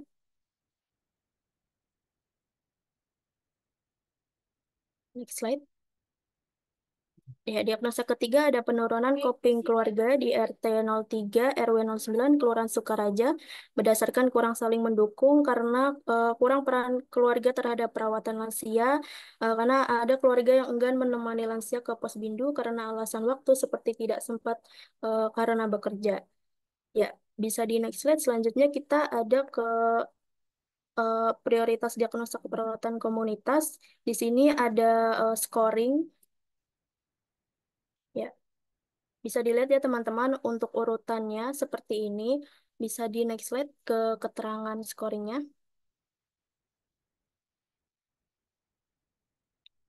Ya, ini untuk keterangannya dari A sampai L. Ini ada misalnya tingkat resiko kejadian, apakah sangat rendah atau sangat tinggi atau tinggi. Nah, itu bisa dilihat lagi teman-teman. Bisa di next slide sebelumnya. Ya, jadi skor yang kita dapatkan itu yang pertama itu ya pemeliharaan tidak efektif, lalu kedua manajemen kesehatan tidak efektif, dan ketiga penurunan coping keluarga. Ya, mungkin cukup dari kelompok 1 kelas A. Terima kasih.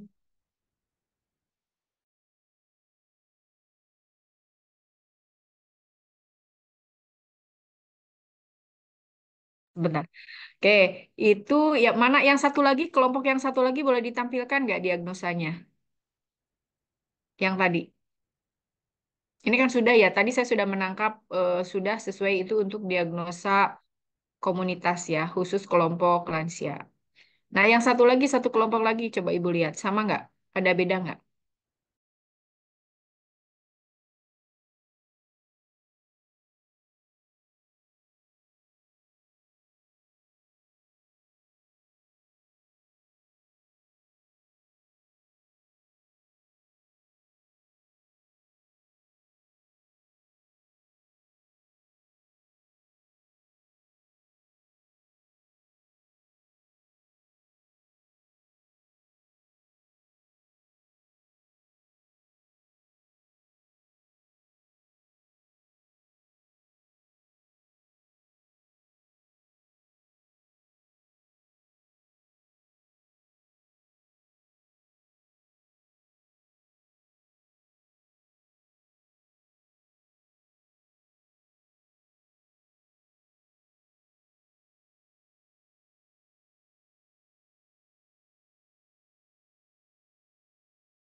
Izin ya Bu, untuk kelas RKI, diagnosanya tidak ada yang beda Ibu, masih sama seperti kelas A dan juga B.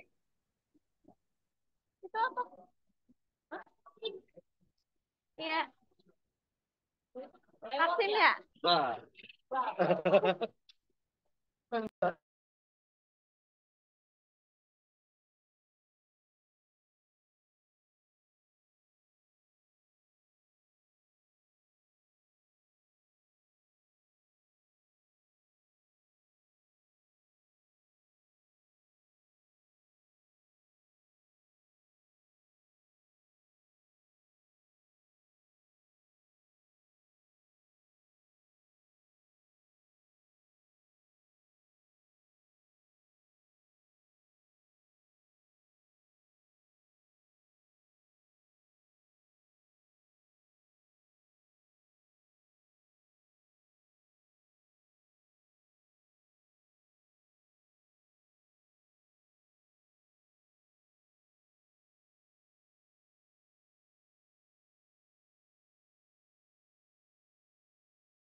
Ini sudah kelompok satu, tidak ada lagi yang kelompok yang satunya lagi sama diagnosanya.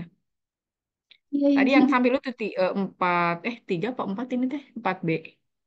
Izin Ibu 4B untuk kelas. sama yang, hah? Ya, izin Ibu untuk kelas RKI untuk diagnosanya masih sama seperti kelas A dan B, Oke, Ibu.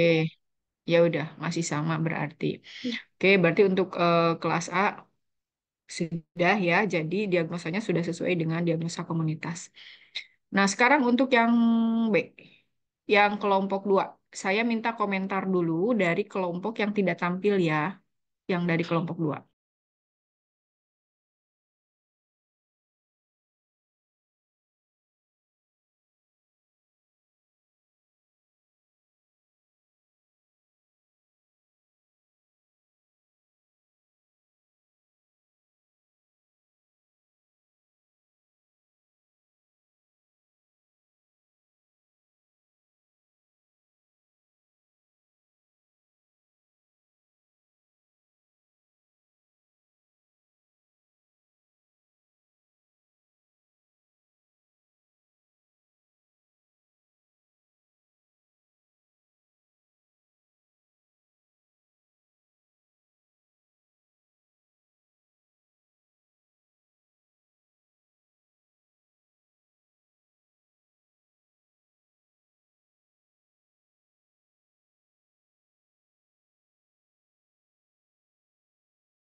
Halo, sudah?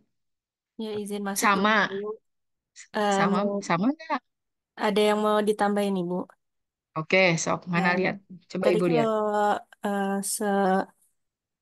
kalau penglihatan saya kelompok Mm-mm. dari kelas A ya yang paparin Parkinson eh memaparinnya masih yang diagnosa individu. Mm-mm. Eh, Coba Ibu lihat yang ini, yang kelompok yang ini, izin di diagnosanya. share screen ya Ibu. Iya.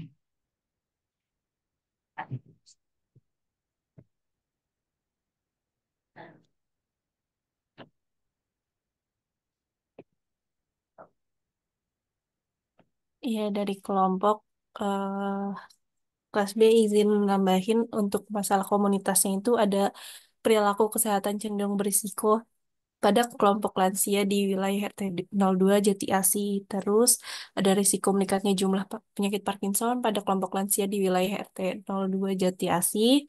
Terus ada yang ketiga defisit kesehatan komunitas pada lansia di RT 02 Jati Asih. Terus yang keempat ada ketidakefektifan pemeliharaan kesehatan pada lansia di RT 02 Jati Asih. Cukup sih, Ibu. Itu. Coba lihat diagnosanya nih. Eh, lihat bawahnya, urutan diagnosanya. Iya, kalau di sini kelompok eh iya kelompok kelas B masih nyatuin ada yang diagnosa komunitas sama diagnosa individu sih, Bu. Oke, nanti tinggal dipilah-pilah ya. Iya, baik, Ibu. Dipilah-pilah. Yang kelompok yang satunya lagi? Sebelumnya udah dianalisa datanya udah dipilah sih, Bu. Berarti nanti tinggal dibagi lagi ya, Ibu. untuk diagnosanya Ya, untuk individu sama komunitas. ya. Jadi kalau misalnya semuanya juga berdasarkan data, nanti di kasusnya kalau kita mengangkat diagnosa komunitas berarti kita akan selalu berbicara misalnya tidak satu. Jadi yang dipaparkan di kasusnya tidak satu, misalnya tadi ada beberapa 5 atau 7 atau 10, intinya menggambarkan kelompok ya, menggambarkan kelompok dengan masalah yang sama. Nah, diagnosanya itu adalah diagnosa komunitas ya, lansia komunitas. Namun perhatikan untuk DO dan DS-nya memang kalau memang tidak sama persis di SDKI, kita masih bisa mengembangkan. Tetapi untuk redaksinya selama masih ada di SDKI itu kita pakai yang di sana. Dengan catatan saya bisa melihat kalau nanti kodenya dikeluarkan, jangan lupa ya. Kode kode SDKI-nya nomor berapa sehingga kita mudah gitu ya. Untuk DODS-nya bisa dikembangkan. Misalnya dari sana mayor minornya kok hanya sedikit gitu kan. Sementara yang kita temukan di lapangan banyak, boleh, boleh itu boleh ditambahkan, ya. Jadi nanti setelah ibu kan ada dilanjutkan dengan perencanaan. Nanti teman-teman jangan lupa dikoreksi dulu kalau memang seandainya nanti tugasnya berlanjut gitu ya. Nah, nanti dirapikan lagi ya, yang individu-individunya dibuang sehingga pada saat perencanaan nanti sudah fokus pada komunitas di eh, geronti komunitas. Oke? Lanjut kelompok 3. Izin masuk ya, Izin, Ibu.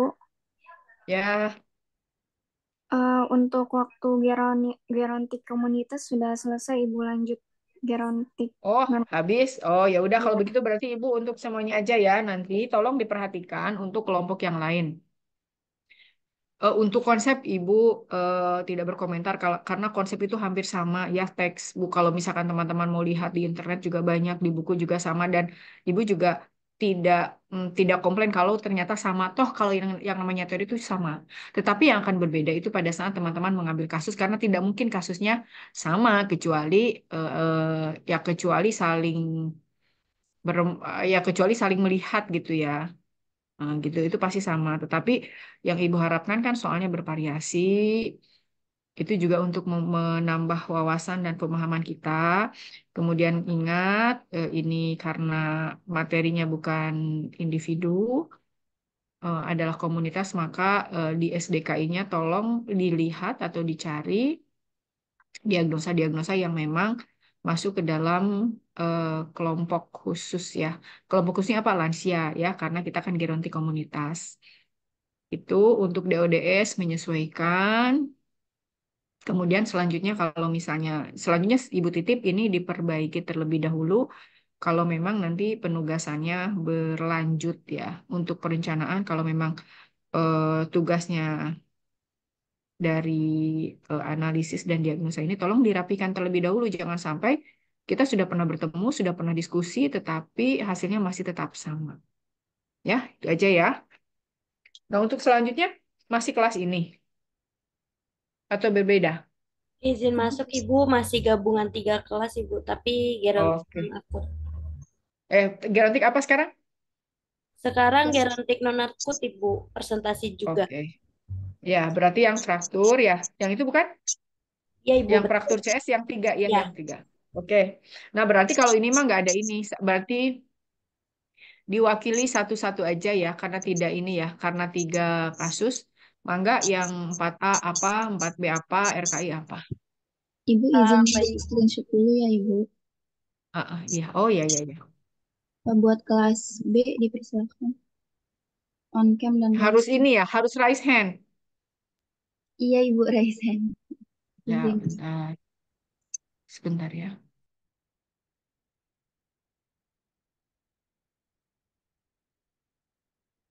Baik, untuk teman-teman kelas B, saya akan screenshot ya.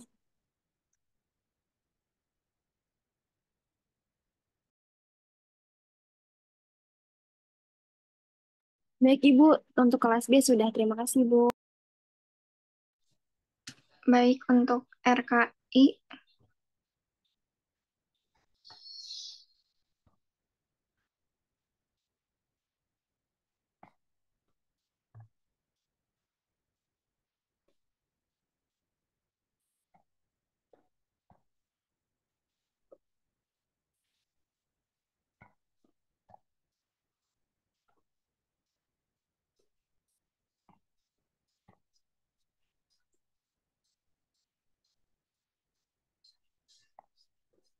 Oke, sudah untuk RKI. Untuk kelas A boleh raise hand ya teman-teman.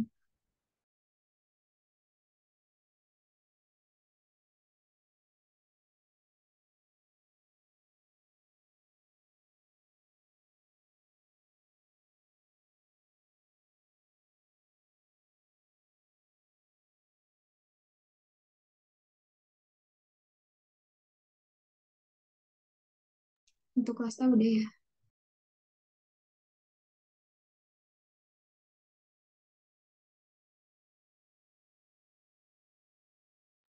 Ya, sekarang lanjut pada